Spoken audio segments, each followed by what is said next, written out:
c'était bah,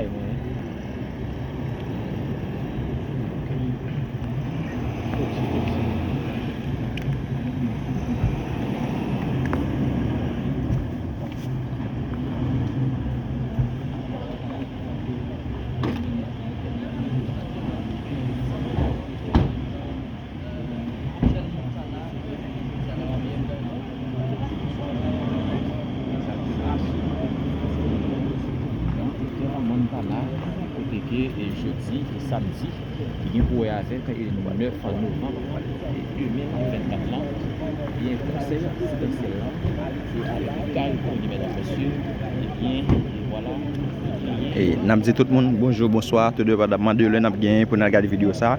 Je dis là, nous présents dans l'hôtel Montana, côté que le conseil présidentiel là, même qui est réuni là, nous ne connaissons pas qui objectif, mais sauf que nous connaissons et conseil présidentiel là lui-même lui et a venu dans Montana matin là, nous-mêmes étant que journalistes, nous étions présents sur les lieux pour nous capable faire amis vivre comment et ça lui-même lui a déroulé. OK, je dis nous c'est samedi et 9 novembre 2024. Nous présents dans l'hôtel Montana. Nous avons internautes pour nous capables de faire nous vivre et comment rentrer conseil présidentiel là lui-même lui a fait en dedans hôtel Montana.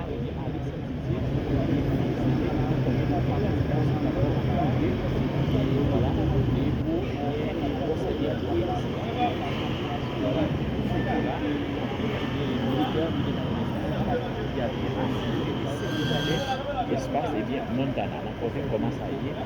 Voilà. On peut comme ça. Voilà, et là, ça m'internaute.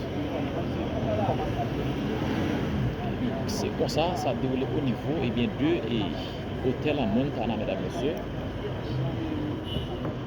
Voilà.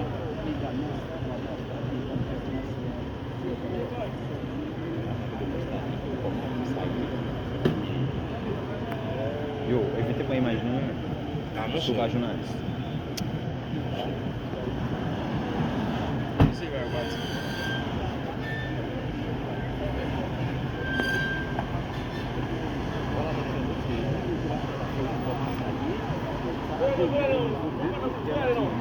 Avancez. Il faut décrire, c'est 9 novembre, dans 24 ans. Oubliez que, il était un bac dans un espace là. Voilà, avec plusieurs conseillers présidentiels. Et bien pour entrer dans l'espace hôtel là, Montana. Mais nous là, il a assuré l'image avec l'évolution qui est là-dedans.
Nous constaté le ministre de façon Marguerite Antoine qui déjà est en prison dans l'hôtel Montana de façon côté contribution par la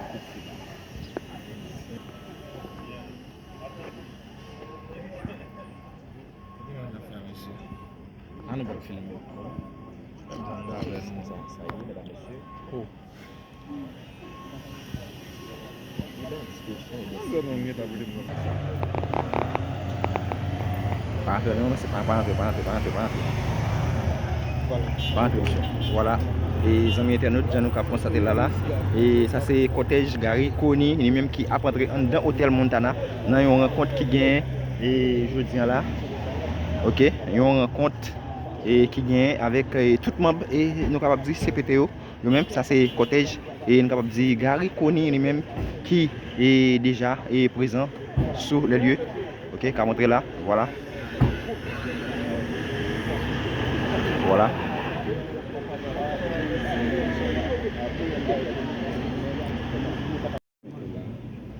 Le président du conseil, même en son absence, puisqu'il était là. Monsieur le Premier ministre qui s'est déplacé, il va revenir.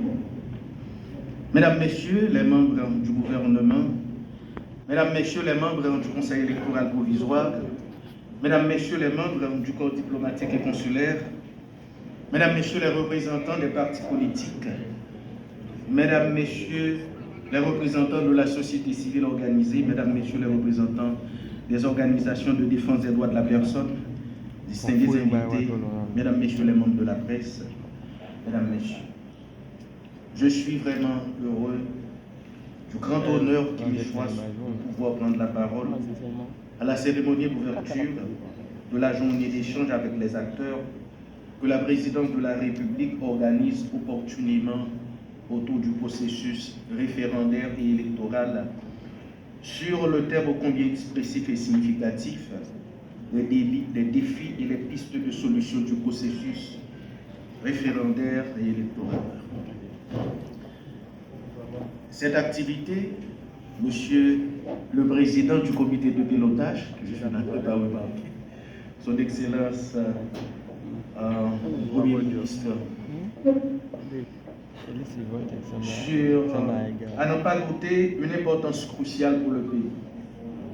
Elle intervient dans un contexte où le Conseil présidentiel et le gouvernement de transition sont en train de déployer tous les efforts et de mobiliser toutes les énergies nécessaires en vue de la réalisation de deux missions principales de la transition selon les prescrits de l'article 1er alinéa 1 et 2 de l'accord du 3 avril 2024, en l'occurrence la réforme constitutionnelle et les élections. Permettez-moi de remercier le Conseil présidentiel de transition d'avoir bien voulu associer le ministère de la Justice et de la Sécurité publique à cet exercice d'une extrême importance pour la réussite de la transition démocratique.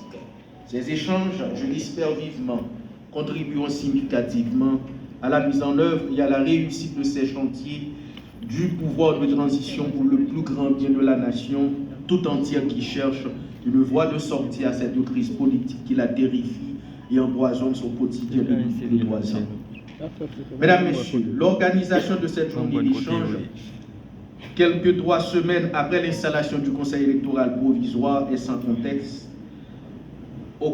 une étape extrêmement importante vers la réforme constitutionnelle et la mise en route de la machine électorale. Elle participe de la détermination et de la volonté inébranlable du pouvoir en place, en particulier du Conseil présidentiel de transition et du gouvernement, d'assumer sa responsabilité historique et d'engager tous les acteurs concernés, c'est-à-dire les forces vives de la nation dans le processus référendaire et électoral. Étant entendu que la réussite de ce processus conditionne la remise en fonctionnement sur une base durable et viable des institutions républicaines ainsi que la stabilité sociopolitique du pays, il est évident cependant que le chemin de la réussite du processus est parsemé d'embûches, en d'autres termes, que les enjeux sont de taille et les défis à relever sont énormes.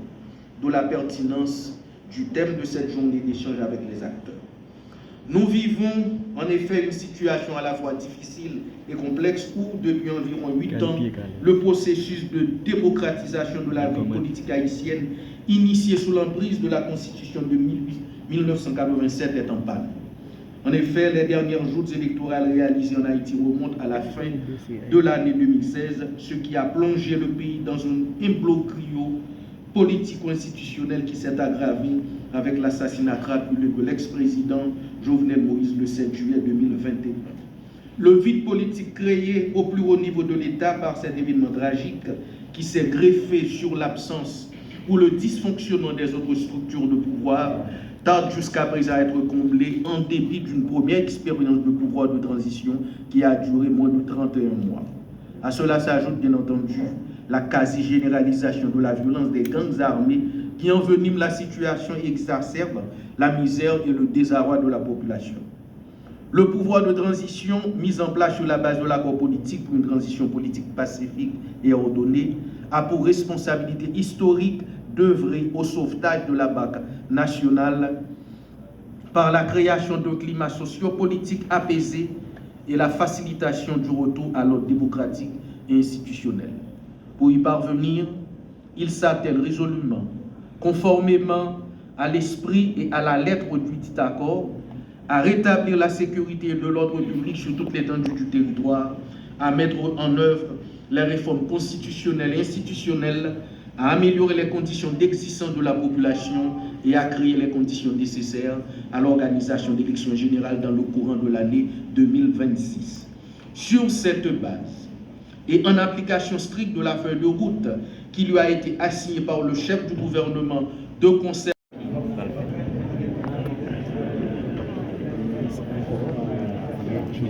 Nos amis internautes, chacun nous a constaté là, non, et dans l'hôtel et Montana, côté que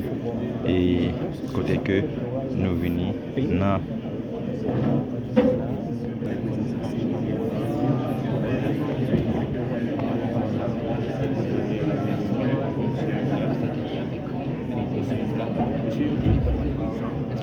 Bonjour.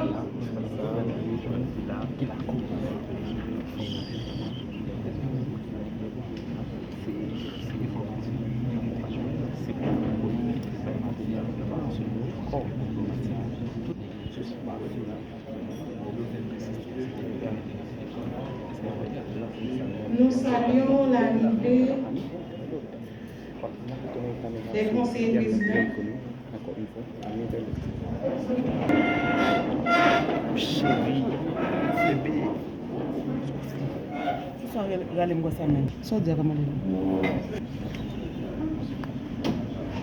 Voilà, les amis internautes, ça c'est arrivé et président du conseil électoral là, à savoir M. Leslie Voltaire, et qui a salué et l'autre membre internationaux, les amis internautes, genre que nous sommes capables de constater là. Oui, monsieur le président. Pardon, monsieur, pardon. Voilà.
Chers participants, bienvenue à cet atelier d'échange essentiel pour l'avenir de notre pays, placé sous le thème « Défis et conditions de réussite du processus référendaire et électoral ». En ces temps difficiles, il est plus que jamais nécessaire que nous, décideurs et représentants de l'État, placions l'intérêt d'Haïti au-dessus de toute autre considération.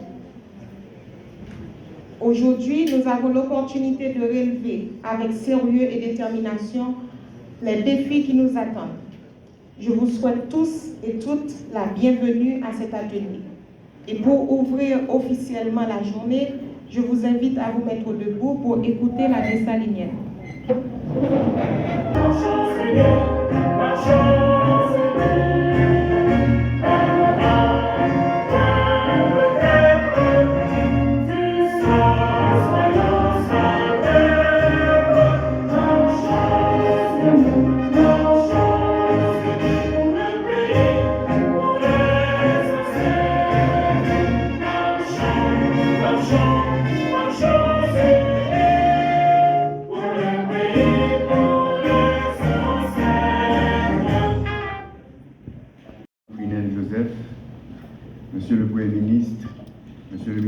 Défense, Mesdames, Messieurs les représentants du corps diplomatique, Mesdames, Messieurs les conseillers électoraux, Mesdames, Messieurs les signataires de l'accord du 3 avril 2024, Mesdames, Messieurs les représentants de la société civile, Mesdames, Messieurs, distingués invités, chers compatriotes, c'est avec un profond sens de responsabilité et de conviction que je m'adresse à vous aujourd'hui, en ce moment crucial pour notre avenir démocratique.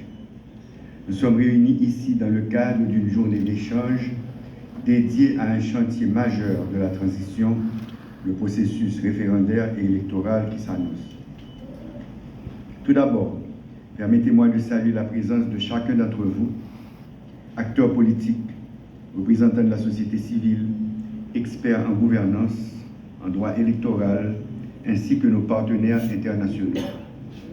Votre engagement et votre participation à ce forum sont non seulement le signe d'un intérêt partagé pour l'avenir de notre pays, mais aussi un gage de l'importance que nous accordons tous à la réussite de ce moment historique pour notre nation.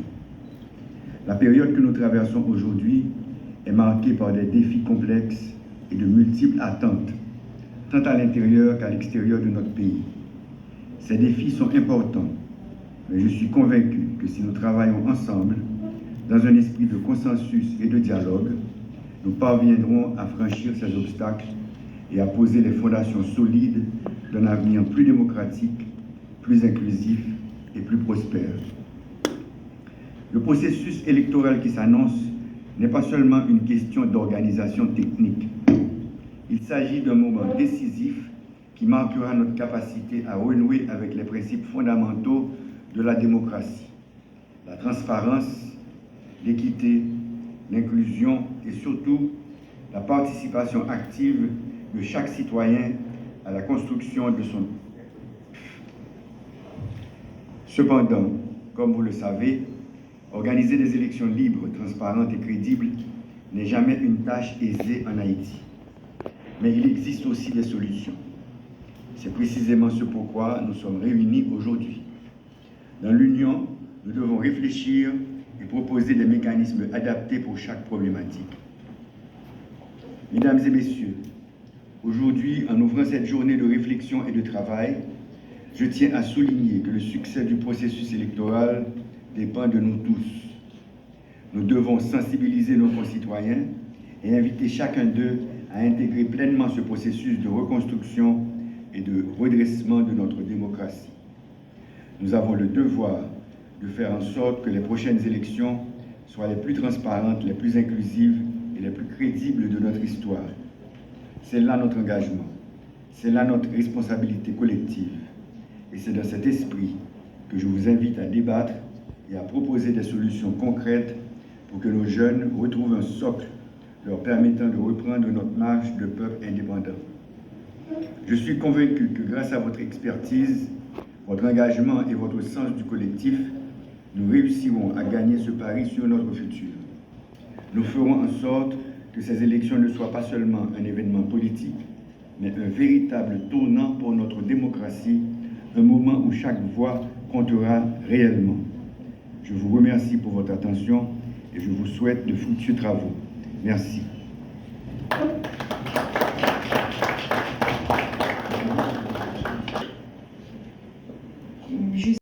Sur cette base, et en application stricte de la feuille de route qui lui a été assignée par le chef du gouvernement de concert avec le Conseil présidentiel de transition, le ministère de la Justice et de la Sécurité publique que j'ai l'honneur et le privilège de diriger, outre les interventions, actions et activités entrant dans le champ de sa compétence et de ses attributions constitutionnelles, a entrepris et continue de travailler en étroite collaboration avec les autorités judiciaires, policières, ainsi qu'avec ses partenaires tant internes qu'externes en vue de combattre la criminalité sous toutes ses formes, mettre à jour constamment et rendre plus adapté et plus efficace le plan d'opération de la police nationale d'Haïti visant le démantèlement des groupes armés et d'autres organisations à travers le territoire national, coordonné avec la Commission nationale de désarmement, démantèlement et réinsertion en vue de rendre cette structure plus active et d'actualiser son plan de désarmement dans le cadre de l'intensification de la lutte contre la criminalité et le banditisme, travailler sur une base régulière avec le haut commandement de la police nationale d'Haïti en vue du renforcement des capacités techniques et à participer aux élections, contribuer en coordination avec l'Office national d'identification à l'évaluation et l'actualisation du système d'identification des électeurs. Cette activité, parmi beaucoup d'autres, non moins importantes, s'inscrit dans le cadre spécifique des efforts visant le rétablissement de la sécurité publique pour faciliter le retour à la vie normale, assurer la protection des vies et des biens de la population et de la perspective de l'organisation du référendum constitutionnel et des élections générales à venir dans le pays. Il est important de souligner que les plus hautes autorités de l'État ont fait de leur mieux pour favoriser l'augmentation substantielle des ressources budgétaires allouées au ministère, donc à la justice et la sécurité publique dans le budget de l'exercice fiscal 2024-2027. Ce qui nous facilite amplement la tâche en ce qui concerne les démarches visant à renforcer les infrastructures judiciaires et policières et surtout à doter les forces de l'ordre de matériel et d'équipements adéquats pour accomplir leur mission dans les meilleures conditions possibles. En témoigne l'intensification progressive de la présence et des interventions policières observées au cours des dernières semaines, particulièrement dans les zones se retrouvant sous le contrôle des groupes armés et qui ne tarderont pas à donner des résultats probants dans le sens de l'apaisement du climat sécuritaire tant attendu et espéré par la population. Nous sommes très confiants quant à la possibilité d'une amélioration sensible de la situation sécuritaire du pays dans un avenir pas trop lointain. Mesdames, Messieurs, Monsieur le Premier ministre, l'organisation des élections générales dans le pays en 2026, comme celle du référendum constitutionnel, n'est pas une option, c'est une obligation. Elle implique la mobilisation et l'engagement de tous et de chacun, mais aussi et surtout la mobilisation d'importantes ressources et énergies. Commençons dès maintenant à travailler en parfaite harmonie et à mutualiser nos efforts dans cette perspective. Nous devons ce sacrifice à la patrie commune et à la population qui a trop souffert de ce vide institutionnel et ce déficit démocratique, matiné d'une crise sécuritaire qui ont tendance à avoir la vie dure. Cette situation a énormément contribué à la perte de confiance de la population haïtienne dans les institutions publiques et étatiques. Il est donc grand temps pour nous de concentrer nos forces et nos moyens sur la dynamisation nécessaire des pratiques démocratiques à travers des processus décisionnels participatifs, donc à travers des élections qui sont susceptibles de renforcer notre culture politique et la cohésion sociale dans le pays. Cet espace de dialogue ingénieusement créé par la présidence et le Conseil et